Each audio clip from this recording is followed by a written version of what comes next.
ಕೇಸ್ನಲ್ಲಿ ಶಾಸಕ ವಿನಯ್ಗೆ supreme bale 8 ತಿಂಗಳಿಂದ ಜೈಲಲ್ಲೇ ಇದ್ದಂತ ಶಾಸಕ 2016ರಲ್ಲಿ ನಡೆದಂತ ಧಾರವಾಡ ಜಿಲ್ಲಾ ಪಂಚಾಯಿತಿ ಸದಸ್ಯ ಯೋಗೇಶ್ ಗೌಡ ಹತ್ಯೆ ಪ್ರಕರಣದಲ್ಲಿ ಆರೋಪಿ ಆಗಿರುವಂತ ಮಾಜಿ ಸಚಿವ ವಿನಯ್ ಕುಲಕರ್ಣಿಗೆ ಸುಪ್ರೀಂ ಕೋರ್ಟ್ ಜಾಮೀನು ಮಂಜೂರು ಮಾಡಿದೆ. 2 ತಿಂಗಳಲ್ಲಿ ಪ್ರಕರಣದ ವಿಚಾರಣೆ ಮುಗಿಸುವಂತೆ ಜನಪ್ರತಿನಿಧಿಗಳ ವಿಶೇಷ ನ್ಯಾಯಾಲಯಕ್ಕೆ ಸೂಚನೆ ನೀಡಿದೆ.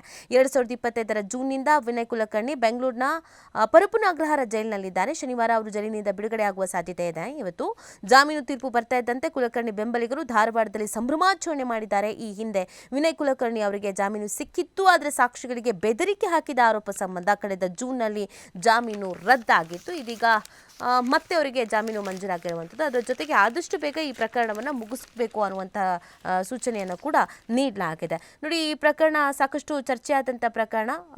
ಈ ಜನಪ್ರತಿನಿಧಿ ಒಬ್ಬರ ಮೇಲೆ ಮರ್ಡರ್ ಕೇಸ್ ಬಂದಿದ್ದು ಸುಪ್ರೀಂ ಕೋರ್ಟ್ನಿಂದ ಕೈ ಶಾಸಕ ಜಾಮೀನು ಮಂಜೂರು ಆಗಿರುವಂಥದ್ದು. ಧಾರವಾಡ ಜಿಲ್ಲಾ ಪಂಚಾಯಿತಿ ಸದಸ್ಯ ಯೋಗೇಶ್ ಗೌಡ ಹತ್ಯೆ ಪ್ರಕರಣದ ಆರೋಪಿ ಮಾಜಿ ಸಚಿವ ವಿನಯ್ ಕುಲಕರ್ಣಿ ಸುಪ್ರೀಂ ಜಾಮೀನು ನೀಡಿದೆ. 2 ತಿಂಗಳಲ್ಲಿ ವಿಚಾರಣೆ ಮುಗಿಸೋಕೆ ಸೂಚನೆ ನೀಡಲಾಗಿದೆ. ಜೂನ್ 15, 2016ರಂದು ಯೋಗೇಶ್ ಗೌಡ ಹತ್ಯೆ ನಡೆದಿತ್ತು. ವಿನಯ್ ಕುಲಕರ್ಣಿ ವಿರುದ್ಧ ಆರೋಪ ಕೇಳಿಬಂದಿತ್ತು. ಪೊಲೀಸರು ಬಂಧಿಸಿದ್ರು. ಬಳಿಕ ಸಿಬಿಐಗೆ ವಹಿಸಲಾಗಿತ್ತು. ಸುಪ್ರೀಂನಲ್ಲಿ ವಿನಯ್ ಜಾಮೀನು ಪಡೆದು ಹೊರಬಂದಿದ್ರು. ಸಾಕ್ಷಿಗಳ ಮೇಲೆ ಒತ್ತಡ ಆರೋಪ ಅವರ ವಿರುದ್ಧ ಕೇಳಿಬಂದ ಹಿನ್ನೆಲೆಯಲ್ಲಿ ಜಾಮೀನನ್ನು ಸುಪ್ರೀಂ ರದ್ದು ಮಾಡಿತ್ತು. ಹಾಗಾಗಿ ಬಂಧಿಸಿ ಬೆಂಗಳೂರಿನ ಪರಪ್ಪನ ಅಗ್ರಹಾರ ಜೈಲಿಗೆ ಕಳಿಸಲಾಗಿತ್ತು.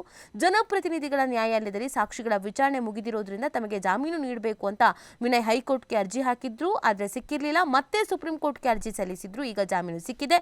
ವಿನಯ್ಗೆ ಜಾಮೀನು ಹಿನ್ನೆಲೆ ಧಾರವಾಡದಲ್ಲಿ ಕಾಂಗ್ರೆಸ್ನ ಕಾರ್ಯಕರ್ತರು ಪಟಾಕಿಯೆಲ್ಲ ಸಿಡಿಸಿ ಸಂಭ್ರಮಿಸಿದ್ದಾರೆ. ಜಾಮೀನು ಸಿಕ್ತಲ್ಲ ಅಂತ.